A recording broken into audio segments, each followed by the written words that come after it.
teams to actually volunteer, put some time in, and help us get this bill passed. Our goal is to educate West Virginians about the bill, to gain overwhelming popular support for the fair tax in all 3 voting districts. That includes voters, candidates, and current congressmen and senators. The idea being, if we educate people, we tell them about what the fair tax is, I think the fair tax sells itself. And when we get that uprising of people of support, our congressman will get behind it. Currently, this year's version of the bill is in the House Ways and Means Committee. There are 31 members in that we need to get it out of committee. We need 11 members of the Senate Finance Committee and 20 members of the House Ways and Means Committee. That brings the bill to a vote on the floor of the House and Senate. I think if we get it out on the floor of the House, I think we can get this passed. But that's what we're working towards. We want to get our senators and our congressmen behind it, so that when it finally comes to the vote on the floor of the House, it gets passed. What's the position of our candidates now in this coming election? The candidates now, I've talked to Shelley Moore Capito directly, and she has not taken a position.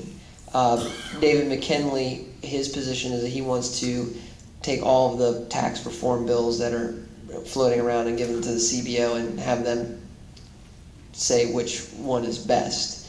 That's what he's actually told me directly.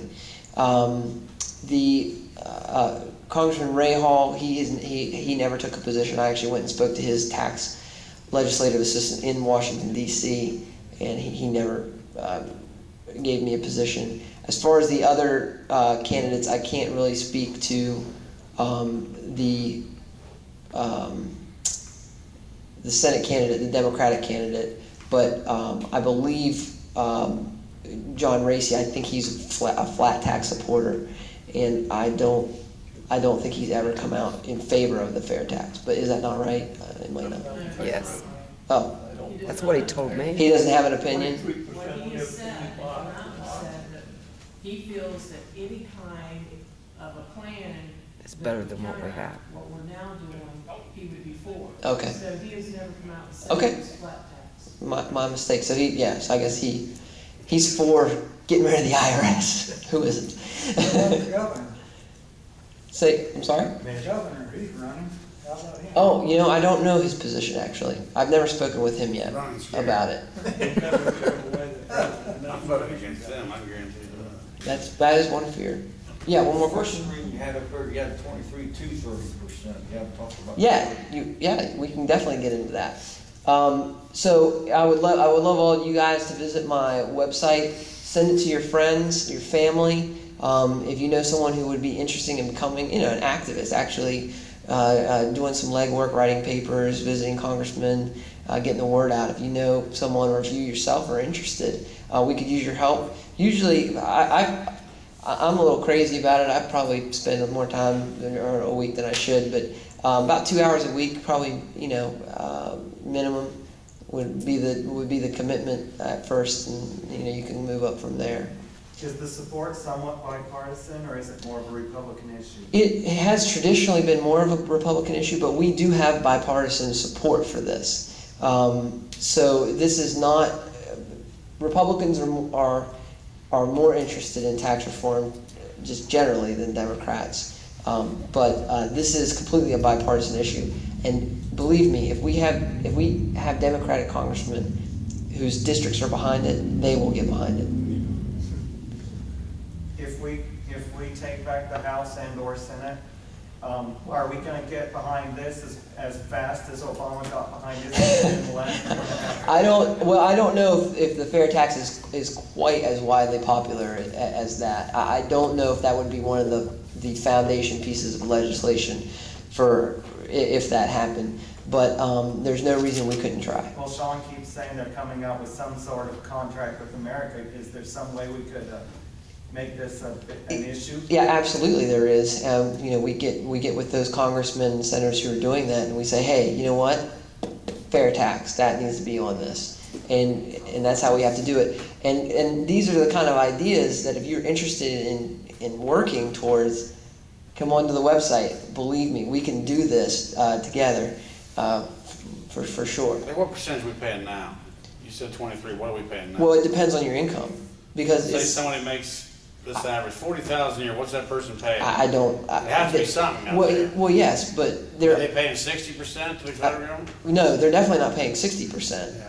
But the thing is, That's going to be your sale right there. People don't know my sale. but that's the problem with this. One of the big problems with the current system is, I mean, everyone's paying a different rate, and some people aren't paying any, and some people are paying. I mean, the top 5% of earners in this country are paying 60% of all the taxes. And they hate them. I love rich people. There you go, and they hate them. But we had a question I did want to answer about the rate. The reason that we use 23% when we're talking about the fair tax comparing to the income tax is because that is the comparable rate. That is the rate that was used to decide what would be revenue neutral. In other words, we looked at the consumption of the United States, that dollar amount, and then we looked at how much money you needed to fund the federal government, and we multiplied that by 23%, and that's what you get. Okay, so that's how you use it. At the checkout counter, though, the rate is actually 30%, and let me show you what that means. So here's our buddy Fed Up Smith. We just can't get away from him.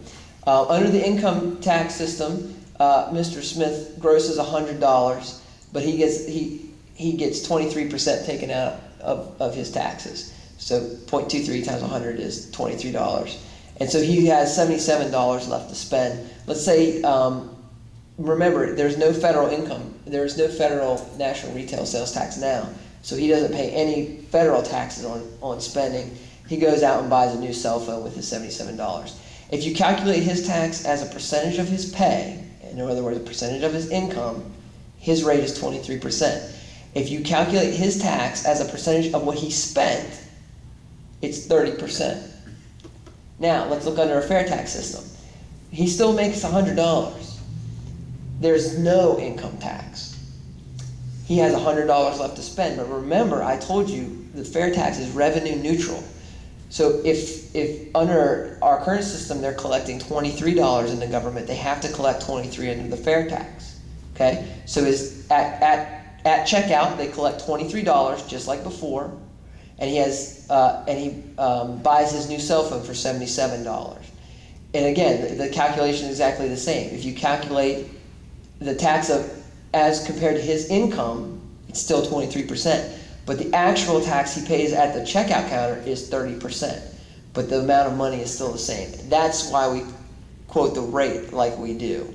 If you're going to, and it's called an inclusive and exclusive system, and that's why. So if you're comparing it to how much you are taking in, it's 23%. If you're comparing it to what you would check out with, it's 30%. Payroll deduction is about 30%. After that, you get eaten alive once you leave with your paycheck. Correct.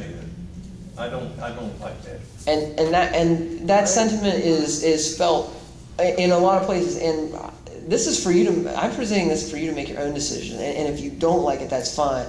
But the majority of people that I give this presentation to, they love it, and they flock to it. Sure. The majority, but not everybody. Yeah, okay. Take some. Do you have brochures or handouts? Angie has an excellent handout that actually summarizes all the main important points of this presentation right on the front, and has all of our contact information, so you can get in touch with us. And you please use Angie as a resource. She's a great resource. She knows all this stuff just as well as I do, and she knows how to get you plugged in. When you make your calculations on this thing, you allow for the amount of money you save when you fire all these IRS agents and the tax and federal employees and everything, which is what you consider. That's correct, and shrinking the size of the government is